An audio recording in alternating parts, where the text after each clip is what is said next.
하노이시 인민위원회 의장 능앤덕 청씨는 3월 31일부터 10개의 현장 테스트 스테이션을 설치했고 10분 만에 높은 정확도의 결과가 나오는 한국에서 제조되고 한국에서 사용되고 있는 키트를 사용하고 있다고 발표했습니다. 이와 하노이 질병관리센터에 따르면 보건부에서 5,000세트를 받았고 대기업이 추가 자금을 제공할 것이고 WHO 표준에 따른 10개의 현장 테스트 장소를 설계하기 위해 한국의 전문가팀을 초청하였다고 합니다. 그리고 앞으로 하노이시는 바흐마일 병원 주변의 사람들의 샘플링을 위해 10개의 장소를 추가하고 이후 지역 전체의 병원과 붐비는 곳에서 테스트를 확대할 계획이라고 밝혔습니다. 이 임무를 수행하기 위해 군대, 경찰 및 의료진을 포함한 10개의 실무그룹도 만들었다고 하네요. 한국 업체에서 판매를 했고 지원 인력도 나간 것인데 그런데 좀 걸리는 부분이 모두 아시다시피 10분 만에 검사되는 항체 방식은 정확도가 좀 떨어지죠. 이 방식은 한국에서는 공식 인증이 되지 않았고 사용되지도 않는 것으로 알려져 있는데 또 한국에 부정확한 키트를 사용한다고 베트남에서 말이 나오지 않을까 걱정부터 됩니다. 신문에서는 한국에서는 사용하지 않는 신속 키트를 사용한다고 언급한 것도 찜찜해 보이네요. 왜 그런 베트남에서는 한국의 유전자 증폭 방식의 키트를 가져가지 않고 자꾸 신속 키트를 가지고 가서 부정확하다고 하는지 궁금합니다. 일각에서는 베트남의 검사 장비와 능력이 없어서 대용량을 처리할 수 없고 상황이 급해지니 그렇다는 의견도 있습니다만 자국의 키트가 20여 개국에 수출되고 장비도 훌륭하다는 보도와는 상충되기도 해서 의문입니다. 한편 베트남 총리는 4월 1일 0시부터 15일간 사회지역 전체를 대상으로 봉쇄령을 내렸다고 합니다. 베트남의 빠른 안정을 기원합니다. 한편 한국 온라인상에서는 베트남이 진단키트를 개발해 20개국에 수출한다는 베트남 최대 온라인 뉴스 VN 익스프레스 기사의 댓글들이 화제입니다. 기사 내용은 베트남이 키트를 성공적으로 생산 후 우크라이나, 핀란드, 이란, 말레이시아로 먼저 수출할 것이라는 내용인데 추가 20개국과 협상을 하고 있다고 합니다. 무엇보다 놀라운 점은 베트남의 키트는 미국과 WHO가 사용하는 키트보다 더 빠르다는데 기사에 다행히 한국에 대한 언급은 없었습니다. 그런데 이 기사의 댓글에 키트가 남더라도 한국을 후원하지 않는 것이 좋습니다. 한국은 결과를 얻는데 15분밖에 걸리지 않았지만 결과는 가짜를 보고하는 비율이 높았고 베트남의 키트는 거의 100% 정확한 결과를 냈지만 결과를 얻는데 2시간이 걸렸습니다. 심각히 의심되는 경우에만 사용하는 한국 키트, 베트남 테스트 키트는 한국, 일본 또는 다른 국가보다 더 나은 테스트 기술로 널리 사용됩니다. 좋은 것을 만들었으니 지적재산권 침해가 되지 않도록 하자 라는 자국을 자랑스러워하는 것을 넘어서 한국의 키트가 부정확하다는 맞지 않는 정보로 자긍심을 높이는가 하면 남아도라도 한국에는 지원하지 말자는 댓글들이 알려지며 한국인들은 어이없다는 반응을 보이고 있는데요.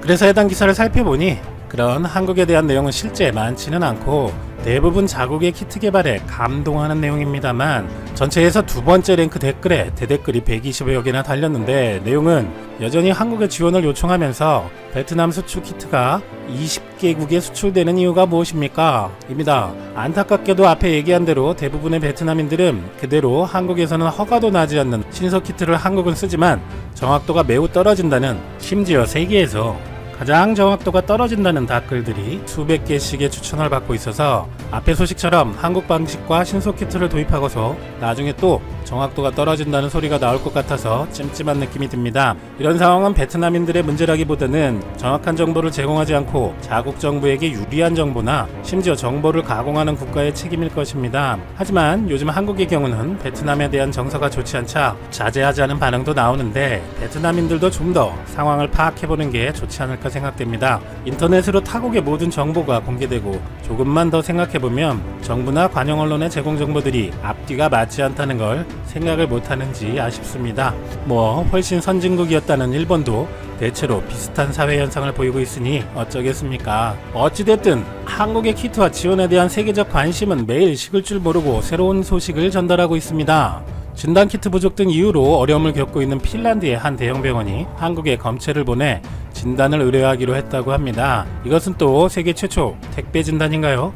AFP 통신에 따르면 핀란드 메이라이넨 병원은 앞으로 2주 동안 전국에서 1만 8천 개의 샘플을 한국의 실험실로 보낼 것이라고 밝혔습니다. 당초 메이라이넨은 유럽 연구소나 기관 등의 검사 의뢰를 타진했으나 검사 수요를 맞출 수 있는 곳을 찾지 못했다고 하네요. 유럽이 정말 어려운 상황인 것으로 보이는데 한국은 광범위한 테스트 등 획기적 방안들이 있었다며 한국은 메이라인 내내 필요한 검사 수요도 쉽게 감당할 수 있다고 설명했습니다. 1차로 샘플 1,500개를 1일 오후 국영 피네어 항공편으로 한국에 보낼 예정인데 한국에 도착하면 한국에서 테스트를 하고 결과는 온라인으로 하면 1, 2일 안에 끝날 수 있으니 이것도 나쁘지 않은 방법인 것 같습니다.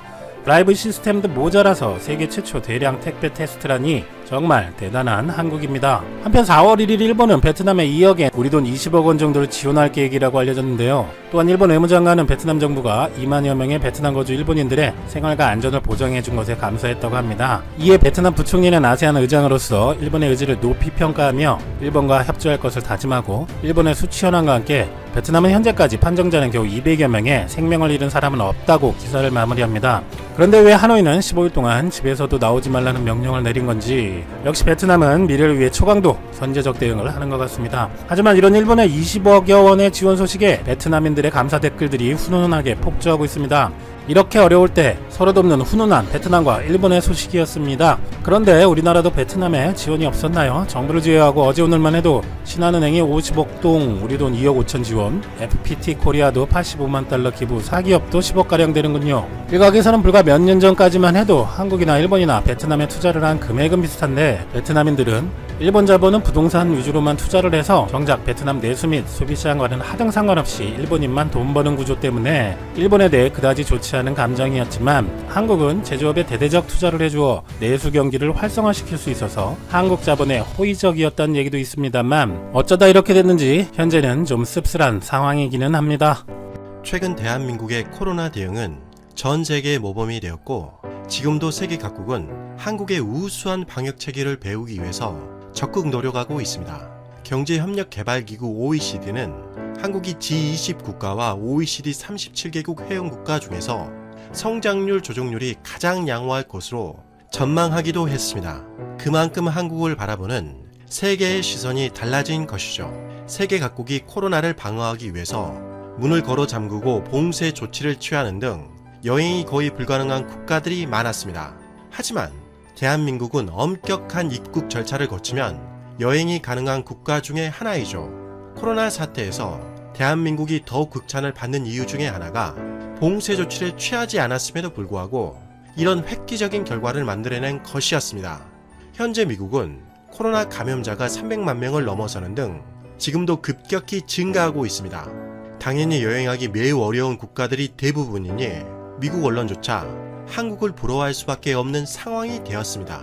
그런데 이런 와중에 미국 언론 포브스가 아이비리그 대학 중의 하나인 프린스턴 대학생이 한국을 여행한 체험기가 기사화되면서 상당한 화제가 되었다고 합니다.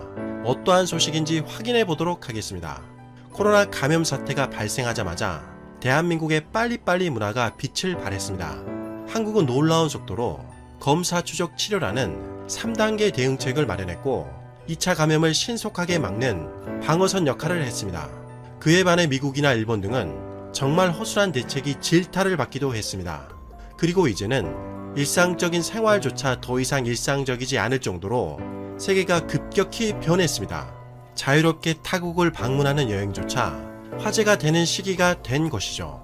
이런 상황에서 지난 7월 10일 포브스 여행편에 게재된 한국에서 격리, 코로나 기간 동안 어느 젊은 미국인의 독특한 여행 모험이 큰 반향을 불러일으켰습니다. 기사를 작성한 사람은 이번에 한국을 방문한 프린스턴 대학생의 어머니인 에리카 조아르입니다.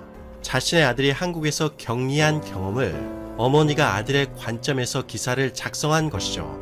미국 언론 포브스의 기사는 이렇게 시작했습니다. 최근 전례 없는 코로나가 전 세계를 강타하면서 국제여행을 감행하는 용감한 여행자들에게 타국을 방문하기는 매우 어렵게 되었습니다. 아마도 가장 큰 도전은 기꺼이 그러한 용감한 여행자를 받아주는 국가를 찾는 것입니다. 세계의 많은 국가들이 외국 여행자들을 방문하지 못하게 했고 많은 국가들이 엄격한 입국 제한과 검역 여건이 마련된 상황에서 이 시기에 해외여행은 매우 위험한 요소이기에 그러한 모험을 선택한 여행자들은 각 국가에 대해 잘 알고 대비할 필요가 있습니다. 프린스턴 대학생인 엘란 조아르의 가족들은 원래 유럽 여행과 함께 하계올림픽을 즐기기 위해 일본 여행을 계획하고 있었습니다. 하지만 코로나로 유럽 여행뿐만 아니라 일본 여행까지 취소하게 되었고 미국에서 올 여름을 즐기게 되었습니다. 그리고 가족 중에 한 명인 앨란 조아르는 세계적 유행병이 창궐했지만 그의 여행 계획을 방해하지 못했습니다. 그는 오히려 국제여행의 새로운 현실을 받아들이며 극도의 격리를 받아가면서도 또 다른 모험을 감행했습니다. 프린스턴 대학교의 학생인 앨란은 한국의 서울에서 여름 인턴십을 확보했지만 입국하는 외국인은 입국 즉시 정부가 운영하는 시설에서 14일간 검역 절차를 받아야 한다는 한국 정부의 새로운 방침을 4월 초에 알게 되었습니다. 앨란은 매우 어렵게 얻은 서울의 인턴십을 잃게 될 수도 있다는 불안감에 직면했습니다. 하지만 그는 전혀 주저하지 않았고 곧바로 서울에 가기 위해서 할 수 있는 모든 것을 다했습니다. 그리고 앨란이 서울로 가기 위해 5월 말에 로스앤젤레스 국제공항에 도착했을 때 터미널이 완전히 비어있는 것을 보고 놀랐습니다. 평상시에 사람들이 발 디딜 틈이 없을 정도로 꽉 차 있는 곳이었죠.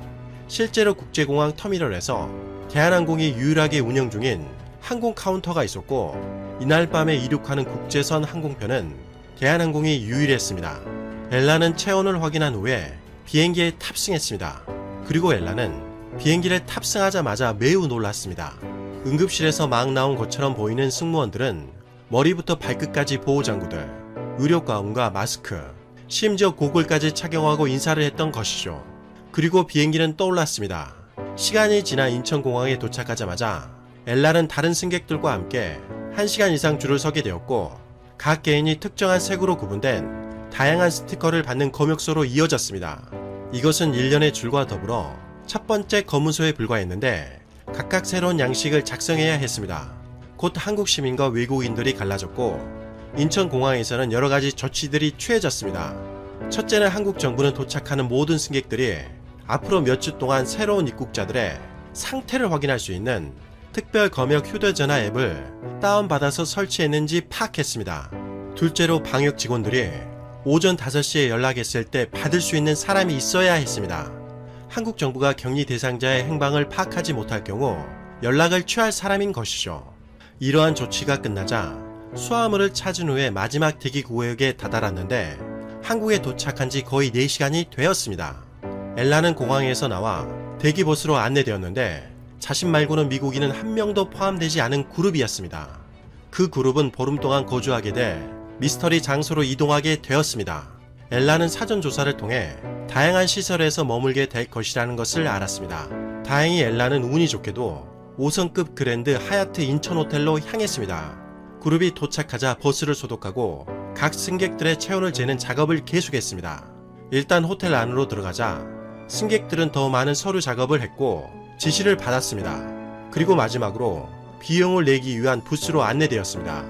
고급 숙박시설과 하루 3끼의 식사까지 포함된 총 금액이 140만원, 하루에 약 80달러의 비용밖에 되지 않은 정말 파격적인 할인 혜택을 받았습니다. 앨란이 도착한 호텔방은 넓어서 4명이 잠을 잘 수 있는 2개의 침대가 놓여 있었습니다. 그러나 한 명만 수용되었고 방을 떠나는 것은 엄격히 금지되었습니다. 침대가 2개인 이유는 그 기간 동안 방 청소 서비스를 받을 수 없기 때문에 시트를 바꾸는 대신 침대를 바꾸기 위함이었습니다. 앨란은 재빨리 새로운 일상에 안주했습니다. 플라스틱 용기에 담긴 식사는 오전 8시, 오전 12시, 오전 6시에 음식이 배달되었습니다. 매일 아침 식사는 서양식, 계란 팬케이크 소세지와 동양식으로 번갈아 나왔으며 오렌지 주스와 커피가 함께 나왔습니다. 점심과 저녁에는 닭고기와 불고기, 생선 파스타가 번갈아 나왔으며 항상 밥과 함께 나오는 것이 특징이었고 식사량은 적절했습니다. 그리고 저녁 6시 30분부터 한국 야구가 시작되었으며 7시에 문이 열리며 온도와 건강을 체크했습니다. 이렇게 밀폐된 공간에서 지루함을 달랠 수 있었던 것이 바로 와이파이였습니다. 한국이 인터넷 속도 세계 1위이며 얼마나 인터넷 인프라가 잘 갖추어져 있는지 알게 해주는 순간이었습니다. 정말 빠르고 정확한 와이파이가 설치되어 있었던 것이죠. 오랜 기간 다른 사람과 직접 소통하기 어려운 시간에도 온전한 정신을 유지할 수 있게 해주는 것은 바로 인터넷 연결이었습니다. 빠른 와이파이를 통해 페이스타임으로 가족과 친구들과 소통했습니다. 그리고 비디오 게임을 하고 넷플릭스에서 가장 좋은 쇼를 볼 수가 있었습니다. 한국에서 외부 세계와 연결해주는 인터넷은 전혀 막힘이 없었던 것이죠. 앨란은 검역 기간이 끝나자 검역 앱을 삭제하고 택시를 불러 서울로 향할 수가 있었습니다. 솔직히 2주간 꼼짝도 하지 못하고 갇혀있는 경험은 다시는 하고 싶지 않았습니다. 하지만 엘라는 한국의 방역 경험을 결코 잊지 못할 정도로 대단한 장점을 지닌 경험이었다고 높이 평가했습니다. 엘라는 한국의 검역 과정을 직접 겪으면서 한국 정부의 조직과 규율을 체감했고 세부 사항까지 관리하는 철저함과 첨단 기술까지 활용한 대비에 매우 놀랐습니다. 왜 대한민국이 코로나를 잘 방어할 수밖에 없는지 깨닫게 된 것입니다. 대한민국의 수도인 서울에 1000만 명이나 거주하고 있지만 현재까지 코로나로 인한 희생자는 겨우 9명밖에 되지 않았습니다. 미국이나 다른 거의 모든 국가의 상황과 달리 한국에서의 생활은 예전과 같이 정상과 매우 가까웠다는 것이죠. 엘라는 2주간의 검역 기간에 대해서도 기꺼이 정상 생활을 위해서 마땅히 지불해야 할 비용이었으며 현재 서울 생활과 인턴 생활을 잘 경험하고 있다고 말했습니다. 그리고 아마도 당분간 서울에서 머물게 될 것이다 라고 언급하며 기사를 마무리했습니다. 현재 월드오미터 통기 사이트에 따르면 지난 7월 10일 미국의 코로나 신규 확진자가 71,787명이 발생했다고 밝혔습니다. 이는 2월 최초 확진자가 발생한 이후 역대 최고치입니다. 미국의 코로나는 7월 10일 누적 기준 329만 1,786명이 되었습니다. 미국은 코로나 확진자 수가 급격히 폭증하자 제2차 확산세가 본격화되고 있다고 우려의 목소리를 높였습니다. 즉 다른 국가와 비교하면 대한민국이 얼마나 코로나 방역을 잘하고 있는지 확인할 수가 있는 것이죠. 이번 포브스 기사는 미국 대학생의 경험이었지만 그 기사를 통해 대한민국의 의료진과 방역 관계자분들께서 얼마나 불철주야 노력하고 계시는지 잘 드러난 것 같습니다. 그분들이 계셨기에 안전한 대한민국이 되었습니다. 최전선에서 노력해주신 의료진과 방역 관계자분들께 다시 한번 감사의 말씀을 드립니다. 이상 가치왕 채널이었습니다. 지금